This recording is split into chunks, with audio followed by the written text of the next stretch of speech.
Next we have Ron Marsh and Emanuel Grant from the University of North Dakota Computer Science Department, and they're going to speak about the scientific computing Ph.D. program.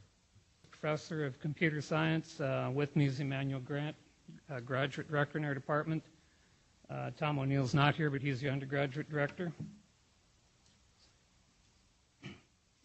Our department's been around since about 1971.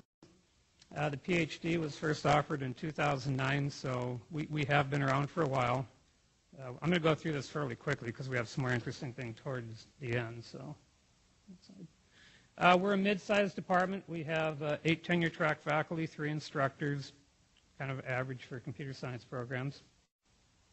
As far as degree programs go, we offer a Ph.D. in scientific computing, a thesis, non-thesis, master's degree, Bachelor of Science. It's ABET accredited, Bachelor of Arts, and minor. And a few years ago, we created the idea of a specialization at UND where undergrad students, typically undergrad students take the courses required for the degree, and then they take a mishmash of electives. And so we thought, well, let's try to package these electives so they can get a little bit extra focus in their degree. So we created this idea of a specialization, and if you take the proper classes, this is noted on your transcript. In order to ensure an up-to-date curriculum and try to meet some of the needs of the local workforce, we do have an advisory board of regional companies. We try to meet with them once a year. This is rather common. As far as resources go, we maintain our own labs. We have Windows labs, Linux labs, some other labs for advanced courses. Networking lab. The 20 processor Beowulf used to be our HPC. That's being renovated so we can teach a systems administration course on it. We've been told across the country that there's a real shortage in that area. The CS cluster, the 42 processor cluster, was just finished this past fall. It's also meant to be an HPC. It's used by undergraduate classes, graduate students. It's meant to be a sandbox for our students to play in. If the system administrators such as Aaron or Greg Whetstone in Fargo saw some of the things our students have done in the past, they'd have nightmares. So we have our own little box for them to play in. As far as research goes, just kind of a list of the different topics in our department. Surprisingly, a lot of these don't involve cyber infrastructure. These are the projects that I'm familiar with that do involve cyber infrastructure. I can address the bottom 3 because I'm familiar with those. The undergraduate computer animation class, the students are required to create a 4-minute movie using OpenGL and C. They can't use any of the commercial tools out there. And a 4-minute movie requires about 6,000 frames. Each frame takes about 1 minute to render. We try to generate a near Hollywood quality movie. Plots are usually pretty thin, but the graphics look pretty good. But to generate a movie like that takes about 100 hours on a computer. And so we have software that turns the CS cluster into a rendering farm, and we can get that rendering time down to about half an hour. The unmanned aircraft systems is a combination of cyber infrastructure and cyber physical systems. The cyber infrastructure component there of interest is the system that we developed at UND is a mobile system. So we have a mobile launcher and a mobile command center. And should we have a flood, which doesn't happen very often up here, I know, but should we have a flood, we can take the aircraft and the command center out to a place where it's flooding, and we can fly the aircraft, which is an in situ scan eagle. It has a very good camera on board. It can look down at the ground. We broadcast that video back to the mobile command center, where we re-encode it to lower the bandwidth. We broadcast it then back to UND over Verizon's 3G network to our video servers here, which then feeds Army Corps of Engineers, FEMA, National Weather Service, other people, including local civilian authorities. And the other thing that we've demonstrated intermittently, the network's a little flaky, is we can broadcast that video also over to Android phones. And so first responders on the ground can see the live video from the Scan Eagle, and they can immediately respond where there might be an emergency. Eclipse Webcast is a project that Tim Young and I, who's not here, do. We travel to various third world countries, is where it seems we end up all the time, and we do live broadcasts of solar eclipses.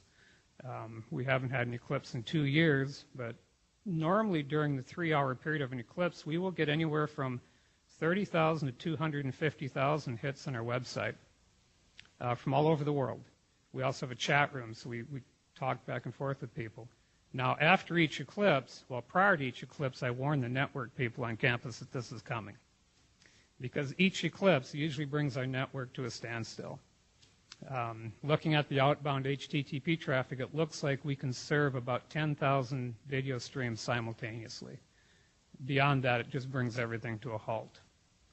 So none of these activities could go on without, cyber infrastructure. So even though computer science is not heavily involved in cyber infrastructure from a day-to-day basis, we do have projects that, because of cyber infrastructure, we couldn't do otherwise. Okay, at this point, I will turn the talk over to Emanuel Grant, and he can talk to our graduate program. Good morning, everyone. My name is Emanuel Grant. I'm an associate professor here. Been at UND, this is my 9th year here, and took over the position of graduate program director about 2-3 years ago. That's when Ron Marsh moved up to chair the department.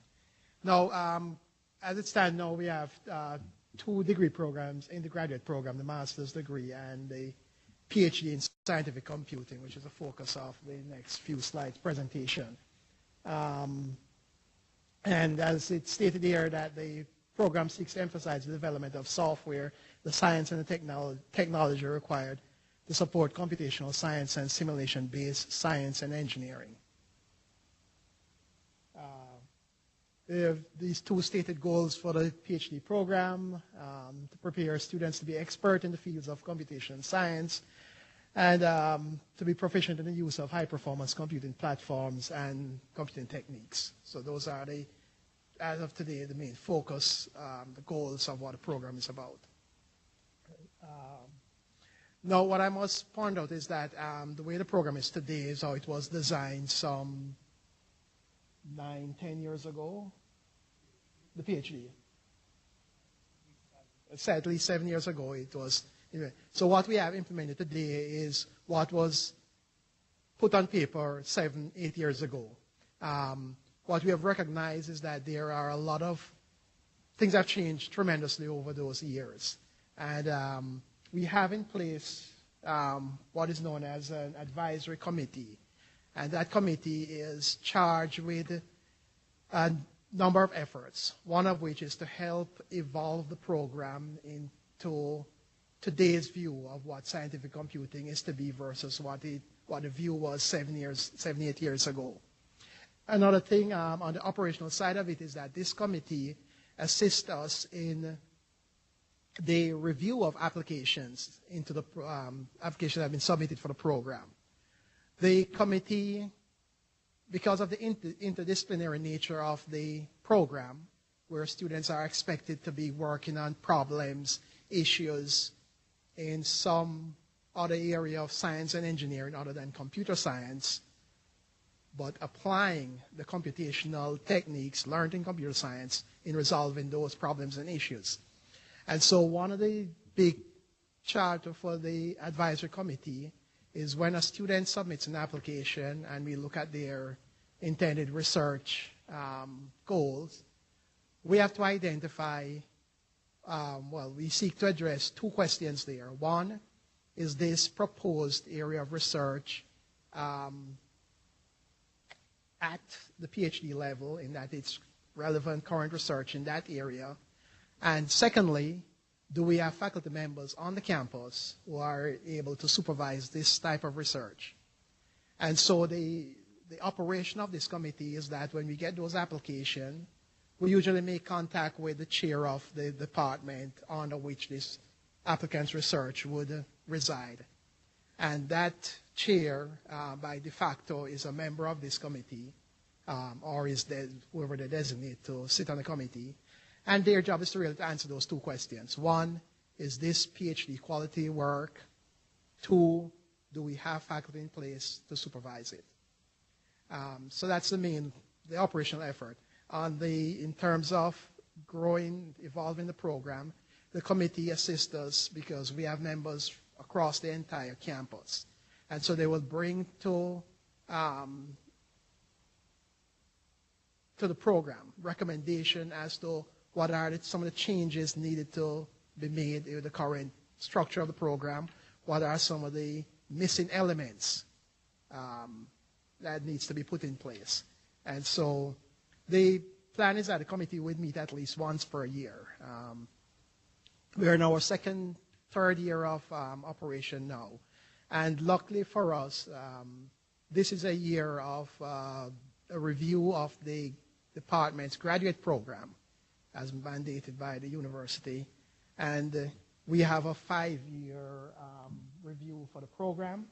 So with the requirement for a program review in the department, we'll be able to do a review of the PhD program as a midterm effort, looking forward to how we can keep the program on track for the goals that were set out in the original proposal.